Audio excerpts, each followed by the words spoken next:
వర్గీకరణలో Relli కులస్తులకు 5% reservation కల్పించాలని రాష్ట్ర రెల్లి సంక్షేమ సంఘ రాష్ట్ర కార్యదర్శి బోస్పల్లి వెంకటేశ్వరరావు డిమాండ్ చేశారు. డాబా గార్డెన్స్ ప్రెస్ క్లబ్లో ఏర్పాటు చేసిన మీడియా సమావేశంలో ఆయన మాట్లాడుతూ కూటమి ప్రభుత్వం న్యాయం చేస్తోందని, రెల్లి కులస్తులందరూ టీడీపీకి ఓటు వేశారన్నారు. తెరపైకి ఎస్సీ వర్గీకరణ వచ్చిందని, ఇందులో తమ రెల్లి కులస్తులకు న్యాయం జరగలేదన్నారు. పవన్ కళ్యాణ్, చంద్రబాబు గెలిస్తే న్యాయం చేస్తారని చూశామని, ఈ నెల 20 నుండి నల్ల బ్యాడ్జీలు ధరించి 5% రిజర్వేషన్ కల్పించాలని తమ కులస్తులు నిరసన కార్యక్రమం చేపట్టనున్నారని తెలిపారు. ఇందులో భాగంగా అన్ని సంఘాలతో కలిపి జేఏసీ ఏర్పాటు చేస్తామని, ఈ బాధ్యతలు నీలాపు వెంకటేశ్వరరావుకు అప్పగించడం జరిగిందన్నారు. జేఏసీ నాయకులు నీలాపు వెంకటేశ్వరరావు మాట్లాడుతూ రాష్ట్ర స్థాయిలో జేఏసీ ద్వారా ముఖ్యమంత్రి, ఉప ముఖ్యమంత్రికి రెల్లి కులస్తుల సమస్యలు తెలియజేస్తున్నామన్నారు. రాష్ట్రంలో 4% పైగా రెల్లి కులాలు ఉన్నాయని, అన్ని రంగాల్లో అట్టడుగున ఉన్నారని ఆవేదన వ్యక్తం చేశారు. ఈరోజు రాష్ట్ర ప్రభుత్వం చాలా మెజార్టీతో గెలిచి మా దళిత వెనకబడ్డ కులస్తులకు ఎంతో న్యాయం చేస్తుందన్న నమ్మకంతో మా రెల్లి కులాలు 50 మంది కూడా కూటమి ప్రభుత్వానికి మూకుమ్మడిగా సపోర్ట్ చేస్తూ అందరూ కలిపి తెలుగుదేశం పార్టీయే గెలవాలని చెప్పేసి మా జాతికి మంచి జరుగుతుందనే ఉద్దేశంతో ఎంతో గట్టిగా మా కార్యకర్తలు పనిచేసి గెలిపించిన తర్వాత రాగానే మమ్మల్ని ఏ పార్టీ అంటే ఈ కూటమి ప్రభుత్వంలో తెలుగుదేశం పార్టీ కానీ, జనసేన పార్టీ కానీ, బీజేపీ పార్టీ వారు కానీ మా గురించి ఆలోచన చేయలేదు. ఎందుకు చెప్తున్నామంటే ఈ విషయం 20 లక్షలు పైబడి మా రెల్లి జాతి ఈ ఆంధ్ర రాష్ట్రంలో బ్రతుకుతూ ఉన్నాము. మా కులస్తులు ఒక టీ కొట్టుకు వెళ్తే టీ ఇవ్వరు, ఒక ఏరియాకి వెళ్తే రానివ్వరు. అసలు ఏమీ లేని దుర్భర స్థితిలో 195% రెల్లీలు వెనకబడే ఉన్నారు తప్ప ఇంతవరకు ఇంప్లిమెంట్ కాలేదు. అలాంటి మా జాతి కోసం ఆలోచిస్తారు కదా అని చెప్పేసి మరి ఉప ముఖ్యమంత్రి పవన్ కళ్యాణ్ గారికి, ముఖ్యమంత్రి నారా చంద్రబాబు నాయుడు గారికి, అలాగే మరి బీజేపీ నాయకులు కూడా మేము గెలిస్తే ఏదో న్యాయం చేస్తారని ఎంతో సపోర్ట్ చేస్తే ఈ రోజు మాకు వర్గీకరణలో 1% మాత్రమే మీకు కల్పిస్తామని చెప్పి ఒక నివేదిక సమర్పించారు. అది ఆమోదించక ముందే మేము జేసీగా ఏర్పాటు చేసి రేపటి నుంచి స్టెప్ బై స్టెప్ ఏం చెయ్యాలి ప్రభుత్వానికి అని చెప్పేసి మేమందరం కూడా ముందుకెళ్ళడానికి ఈ యొక్క సమావేశం రాష్ట్ర వ్యాప్తంగా ఉన్న రెల్లి నాయకులందరూ ఆహ్వానించాము.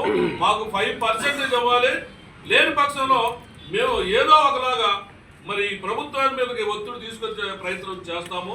రేపటి నుంచి మా కమిటీ ద్వారా, మా జేఏసీ ద్వారా, మా నాయకుడి ద్వారా ప్రతి ఒక్క ఉద్యోగి, ప్రతి ఒక్క నిరుద్యోగి, ప్రతి ఒక్క రెల్లి బిడ్డ నల్ల బ్యాడ్జీలతోనే ఈ సమాజంలో కనిపించి మరి అడిగిన ప్రతి ఒక్కరికి ఈ ప్రభుత్వం, కూటమి ప్రభుత్వం మా జాతికి అన్యాయం చేసింది కాబట్టి మేము బ్లాక్ బ్యాడ్జీలు పట్టుకొని తిరుగుతున్నాము.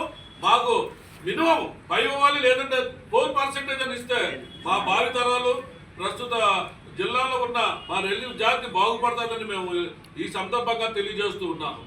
ఈ ముఖ్యమంత్రుల ద్వారా ఉన్న ఈ ఎంఆర్ఓలు, ఈ రెవెన్యూ డిపార్ట్మెంట్ వారు అవగాహన లేని వారికి ఎడ్యుకేషన్ చేసి చదువుకోవాలి, ఇలా ఉండాలని చెప్పవలసింది అసలు పట్టించుకునే రాదులే లేడు ఈ గవర్నమెంట్ లో ఉన్న ఈ యొక్క అందరిని కలుపుకొని జేఏసీగా ఏర్పాటు చేసుకొని ఈ జేఏసీ ద్వారా ఈ రోజు ఉన్నటువంటి ఏదైతే కూటమి ప్రభుత్వానికి సంబంధించినటువంటి మరి ముఖ్యమంత్రి వర్యులు చంద్రబాబు నాయుడు గారికి, అలాగే ఉప ముఖ్యమంత్రి వర్యులు పవన్ కళ్యాణ్ గారికి ఈ రెల్లి కులాల జేఏసీ ద్వారా మా సమస్యలు తెలియజేయాలని ఈ మీడియా ద్వారా మీ అందరూ కూడా విజ్ఞాపన చేస్తూ ఉన్నాం. మరి అందులో ముఖ్యంగా ఈరోజు రాష్ట్రంలో 4% పైబడి ఉన్నటువంటి రెల్లి కులాలకు మా సంఖ్యను లెక్క పెట్టడానికి, లెక్కల్లో తీసుకోవడానికి చాలా తక్కువగా చూపిస్తున్నారని ఆవేదన వ్యక్తపరుస్తూ మరి గతంలో ఇచ్చినటువంటి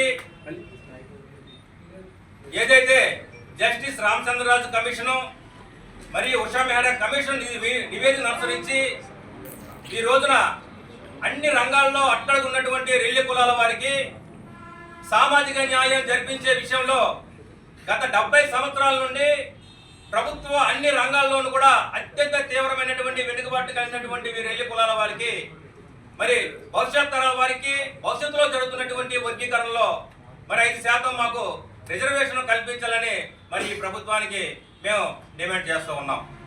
మరి అంతేకాకుండా చేసినటువంటి చట్టాలు ఏదైతే ఉన్నాయో ఆ చట్టాలు 2 కులాల ప్రభావితం చేస్తున్నాయని, ఈ 70 సంవత్సరాలు కూడా మాకు ఏ రకమైనటువంటి ప్రభుత్వాలు ప్రవేశపెట్టినటువంటి అవకాశాలలో విద్యా ఉద్యోగ ఉపాధి రాజకీయ రంగాలలో కూడా మాకు ఏ విధమైన ప్రాతినిధ్యం కల్పించలేదని ఈ యొక్క ప్రభుత్వానికి మేము తెలియజేస్తూ ఉన్నాం. మరి ఈనాడైనా సరే ఈ యొక్క షెడ్యూల్ కులాల్లో సంబంధించినటువంటి వీరెల్లి కులాల వారికి ఒక లిపిలేని భాషను కలిగి ఒక ప్రత్యేకమైనటువంటి గిరిజన సంప్రదాయాలను సంస్కృతి సిద్ధాంతాలను అనుసరించి జీవిస్తున్నటువంటి వీరెల్లి కులాల వారు దశాబ్దాల తరబడి ప్రభుత్వాలు ప్రవేశపెట్టిన ఏ రంగంలోనూ కూడా ఏ అవకాశాలు కూడా నోచుకోలేని రాజకీయంగా అన్ని రంగాల్లో కూడా వెనుకబడి ఈనాటి వరకు కూడా విద్యా ఉద్యోగ ఉపాధి రాజకీయ రంగాల్లో మేము వెనుకబడిపోయి ఉన్నామని తెలియజేస్తూ ఉన్నాం. మరి ముఖ్యంగా మరి వర్గీకరణ అంశానికి వస్తే ఈ రోజు వర్గీకరణ ఎవరైతే వెనకబడినటువంటి కులాలు ఎవరైతే అసమానాలతో జీవిస్తూ ఉన్నారో వారికి ప్రత్యేకంగా వెసులుబాటు కల్పించే విధంగా భవిష్యత్ తరాల వారికి ఈ రోజు 70 సంవత్సరాల నుంచి వెనకబడి ఉన్నాం కాబట్టి మాకు వర్గీకరణ విషయంలో 5% మాకు రిజర్వేషన్ కల్పించాలని ప్రధానమైనటువంటి డిమాండ్ గా ప్రభుత్వం దృష్టికి తీసుకెళ్ళడానికి ఈ రోజు రాష్ట్రంలో ఉన్నటువంటి రెల్లీలందరి తరపున జేఏసీగా ఏర్పడి మేము ప్రభుత్వం మీదకి నిరసనగా మా యొక్క సమస్యల మీద ముందుకెళ్ళడానికి మేమందరం ఒక నిర్ణయం తీసుకొని ఈ రోజు ఈ సమావేశం ఏర్పాటు చేసుకున్నామని తెలియజేస్తూ ఉన్నాం.